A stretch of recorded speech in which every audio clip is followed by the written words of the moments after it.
بسم الله الرحمن الرحيم سبح اسم ربك الأعلى الذي خلق فسوى والذي قدر فهدى والذي أخرج المرعى فجعله غثاء أحوى سنقرئك فلا تنسى إلا ما شاء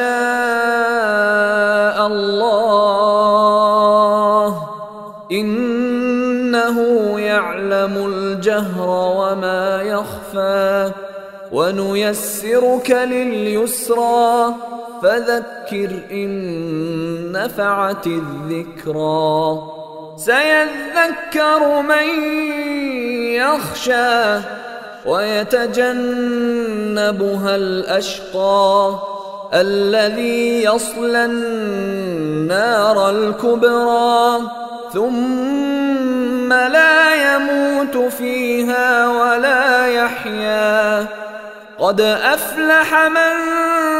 تزكى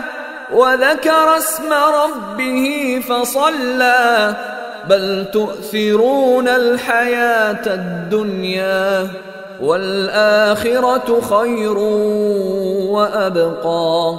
إن هذا لفي الصحف الأولى صحف إبراهيم وموسى